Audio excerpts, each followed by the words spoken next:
Hello, everyone. Thanks for stopping by the channel. Today, I wanted to do a little bit of, I guess, more in-depth product tabletop discussion. So, um, I have a website, sell a lot of these products, um, and there's only so much you can put on a website that makes sense. So, some people don't like doing everything on the website, and they're really trending towards video and a more interactive type experience. Somewhere where they can like drop a comment below this video and then get feedback on their questions more directly, things like that. So I'm going to try to do these for most of my products, probably starting off more with the recovery gear side of things, since that seems to be one of the bigger parts of development in the last year and such. So, yeah, we're going to start this one off with what I call the HOSS Fairlead. So, HOSS, and that stands for Harsh Operation Synthetic Safe. And so that is this product right here. It is a fairly traditional looking HOSS with hopefully the lighting is working out okay. I have lights going in a couple places, but basically it's fairly normal on the front side. Some pretty good details though that I think are missing in the market. Mainly a very large primary front radius.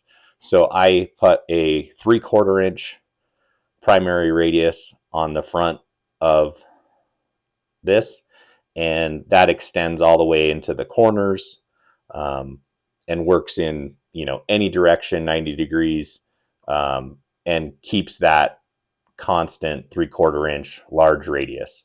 So with synthetic line, in my opinion, maximum strength is dictated more by minimum radius in things like this. So we don't commonly, in a lot of products on the market, we see very, very small radiuses in these locations where, for lack of a better term, most of the work is being done. And so we want a large, comfortable radius. Do we want a 5-inch radius? Not really, for other reasons, packaging, things like that. Is it technically better? Perhaps, but we have to make compromises in packaging. And so what we came up with that packages very nice in this standard. So this is a standard 10-inch from hole to hole mounting pattern, and fits most normal, I'll say, winch mounts. It uses countersunk hardware that's actually socket head. So you get a hardware pack that has good quality coated hardware. And the way these are designed is the hardware is very, basically mounts just below flush. You can see that. And from the front to the back. And what this lets us do basically is, by using hardware like this, we can have this radius here make the overall width between mounting points and the opening here. Let's see if I can get that. The opening closer match the winch drum itself. And so a lot of, in my opinion, a lot of the units on the market tend to, as you increase this radius, the opening gets narrower and narrower. And so I don't think that's definite. I don't think that's a good thing. We want to be using the entire drum, and this basically matches up very well with most drums on 10-inch by 4.5-inch mounting winches, including uprights like 8274s or the old Bellevue winches. So where this on the front side, the only other thing that's, I guess, a detail that I really thought was missing in the market is this outer radius. So this is what I call a secondary radius. It's definitely much smaller than the primary radius. But what it does is, if you have to reach past 90 degrees for some reason, say if the the winch line needs to run over and down to get to something on the axle to pull it forward, or something along those lines. Or if you're pulling to the side and need to go past 90 slightly, it definitely gives you a little bit more safety having that secondary radius there. And it just makes it feel smoother, nicer, less sharp points, all those things. So beyond that, what makes this HOSS Fairlead special, in my opinion, is what I did on the backside. So this is where it gets different. So on the backside, I have this 1/4 inch tall step. If you can see that, trying some different things with lighting here. Let's try to light over here. So if you can see, basically this 1/4 inch step is designed to key into the mounting surface, and that does a few different things. So number one, I think it helps the transition of the rope going beyond the HOSS and onto the drum, and it covers up that exposed edge of the slot or the mounting surface where this HOSS goes to, that is commonly, I mean, for the most part, is just a laser cut or plasma cut slot. And so that's quite sharp and quite abrasive if the line can get in contact with that. Now, there are other ways to manage that to a degree, and some of that is, you can make the opening a lot larger and eliminate some of that risk. But I commonly see that when the winch is fully wound, that especially like pulling off to one side, or if the line isn't flaking on the drum or leading on the drum evenly, it can bunch up and it exposes that line to those corners. And so I decided to add this step and design this so that it keys into the mounting plate to cover up that step. The second part of this is that this step, now that it is keyed into the mounting surface, and if you do that correctly in something that fits good, so this is basically 1.5 inches high and 8.5 inches wide. And if you have that slot cut into your mounting surface correctly, and this fits well, it takes a lot of the load off of the mounting bolts. And so one other thing I was seeing was when you were loading this to one side or the other, or even up and down, that if the mounting bolts weren't very, very, very tight, the HOSS had the tendency to slip, and that would expose that inner edge, and then the line would get damaged. And so with this system, basically with that step, it locks into that mounting surface, and then it can't, as long as that's a decent fit, it can't go anywhere.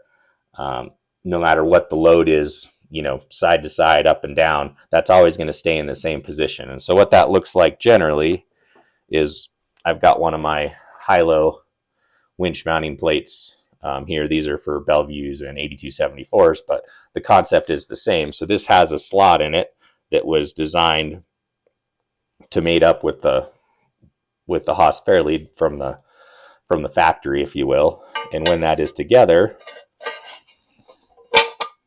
it fits together, and then everything's flush, and there's no exposed sharp steel edge here. So it's on the back side, we have a 1/4 inch radius that gives us a good transition that would then go to the drum. And so that covers up that exposed edge and makes it much, much safer. And then, as I mentioned, show this here, then, even without any mounting hardware in this, it doesn't move up or down. And so it locks itself into the, sorry about that, into the mounting surface. So the question is, how do we do that in things that I don't make, right? So we have to make that slot. That is the compromise. That is the extra work. I measured quite a few different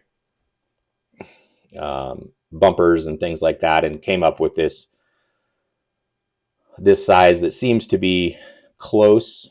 And hopefully if this catches on and it's a popular feature, you know, manufacturers, there are a few out there that already that have basically adopted that opening. The opening is, I would say, definitely in the ballpark of what you would want with a normal HOSS also, but with the keyed in feature, it just makes it all that better. So if you're retrofitting this, you have to be able to trim your bumper, the mount for the HOSS to match. And so to do that, we provide this stainless steel template. And this has a couple functions, but the main one is to act as a template. So basically, this is the same exact OD and ID that you need for the slot. And the idea is you bolt this onto your bumper, and then you mark the slot out, and then you remove this, you trim everything, and when that is the right size, then you can start test fitting this into the bumper until you get that fit right. And that works very well. And then the other thing that this template does is, so this template is a 16th thick stainless steel, and it can mate with the HOSS Fairlead and mount with it, so that on the step that we can change the thickness of the step from 1/4 inch without any without the shim. So if your mounting surface is 1/4 inch thick and you want the HOSS to be perfectly flush, that's what you do. That's what my high-low winch mount is. And then if you have 3/16 thick mounting surface, which is pretty common in the industry, then you would use the shim, and that changes the depth of the step to be 3/16. And so then everything mounts flush. The mounting hardware will accommodate either option. And the mounting hardware actually uses, because we don't really have to get the mounting hardware as tight as we would before. The mounting hardware uses a thin nylock nut on it. And so that gives us the most clearance on the backside for tight installs. And the mounting hardware also on the HOSS Fairlead is sized to be 7/16, which is compatible with an 8274 winch, where they mount foot forward, if you will, and the mounting bolts for the winch on two of them are actually shared by the HOSS. So that lets us, you would have to buy a slightly longer bolt for that, but it's a fairly easy, 7/16, 14 thread per inch mounting bolt. They're just zinc coated socket heads. They're not hard to find if you are mounting like on an 8274 or something like that. So yeah, that's our HOSS Fairlead. This is coated, actual, military hard coat. This is what they call, I believe, a type 1. So no colorant, no dye added, and it gives it this kind of like a light titanium color, which I think is a little bit different in the market. It's a nice color, and the coating is phenomenally, a phenomenal coating. We did a lot of micro stepping around the large radiuses to make those as smooth as we possibly could. One thing with hard coating that most people don't realize is that you actually pick up surface roughness with anodizing, especially hard coating, because of the thickness and the way the granules, or the crystals, if you will, of aluminum oxide form. And so this has to be very, very, very, very smooth when you coat, before you coat it, to have a smooth part after the coating process. So I don't actually think that coating everything is absolutely necessary. I do try to keep around a few uncoated units, just for, if, say, you have to trim one to fit in a tight spot, or something along those lines. So if you need one like that, please let me know. And yeah, so that is our HOSS Fairlead. And if you have any other questions about it and how it all works, let me know. This is what you would be getting from the store if you purchase. And those are available at brennans-garage.com. And it's actually brennans-garage.com. So thank you for following along. Thank you for supporting everything I do. Have a great day.